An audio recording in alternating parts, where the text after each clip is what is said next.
रामायणात 7 कांड आहेत. बालकांड, अयोध्याकांड, अरण्यकांड, किष्किंधाकांड, सुंदरकांड, लंकाकांड, युद्धकांड आणि उत्तरकांड. रामायणातील सर्वात सुंदर कांड आहे सुंदरकांड. या सुंदरकांडात कथा आहे हनुमंताची.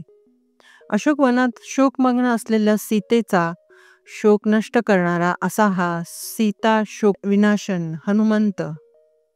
सुंदरकांडात लंका दहन करून परतणाऱ्या हनुमंताकडे रामासाठी सीता जो निरोप देते त्या निरोपात एक सर्वात सुंदर प्रार्थना आहे. सुंदरकांड वाल्मिकी रामायणाचे पवित्र, शक्तिदायी आणि प्रेरणादायी प्रकरण. हनुमंताच्या अद्भुत शक्ती, भक्ती आणि बुद्धीचे दिव्य दर्शन. आमच्या पीस विदिन चॅनलमध्ये आपले खूप खूप स्वागत. सीतेचा पत्ता मिळाल्यानंतर हनुमान एक प्रचंड दिव्य रूप धारण करतात. समुद्राच्या काठावर उभे राहून ते एक महाउडी मारण्यासाठी तयार होतात. त्यांच्या तेजाने आकाश उजळते, पर्वत थरथरतात आणि वानर सेना विस्मयचकित होऊन पाहत राहते. समुद्रावरून पुढे जात असताना नागमाता सुरसा त्यांचा मार्ग अडवते. ती म्हणते, तू माझ्या मुखातून जाऊनच पुढे जाऊ शकतोस. हनुमान चतुराईने कधी प्रचंड तर कधी अतिसूक्ष्म रूप धारण करून तिला पराभूत करतात. थोड्याच अंतरावर राक्षसी सिंहिका हनुमानाची सावली पकडते.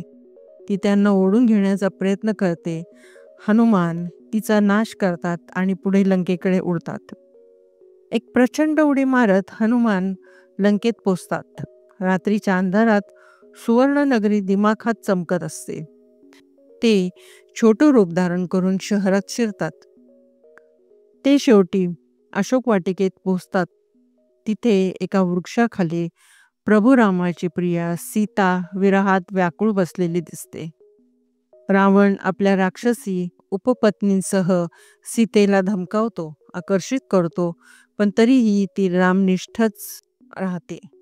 योगेशाने ताज हनुमान सीतेसमोर प्रकट होतात. ते शांत, नम्र भावाने म्हणतात, माते, मी रामाचा दूत आहे. ते रामाची अंगठी देतात आणि त्यांच्या मनात आशेचा किरण प्रज्वलित करतात. हनुमान त्यांना घेऊन जाण्याची विनंती करतात, पण सीता माता म्हणतात, भगवान रामाने स्वतः येऊन या अपमानाचा प्रतिशोध घ्यायला हवा. हनुमान त्यांच्या निर्णयाचा सन्मान करतात. यानंतर हनुमान आपले विशाल रूप धारण करतात. दुर्ग, वृक्ष, शस्त्रे, सैनिक सर्व काही ते नष्ट करू लागतात. लंकेचा कंप सुटतो. हनुमान स्वतःला जाणून बुजून पकडून देतात आणि रावणासमोर उभे राहतात. दूत म्हणून ते रावणाला सल्ला देतात, माता सीतेला परत द्या, नाहीतर विनाश निश्चित आहे. रावण त्यांच्या शेपटीला आग लावण्याचा आदेश देतो, परंतु हनुमान त्या अग्नीकडे हसतात आणि त्याच अग्नीने लंकेला दहन करतात. लंकेला जाळल्यानंतर हनुमान समुद्र ओलांडून परत येतात. किष्किंधेत सर्वजण आनंदाने त्यांचे स्वागत करतात आणि भगवान रामाच्या चरणी ते विजयाचा संदेश ठेवतात. सुंदरकांड आपल्याला शिकवते, भक्तीने, धैर्याने आणि बुद्धीने अशक्य ही शक्य होते. जय हनुमान, जय श्रीराम. मित्रांनो, ही माहिती तुम्हाला कशी वाटली हे आम्हाला कमेंट करून नक्की सांगा.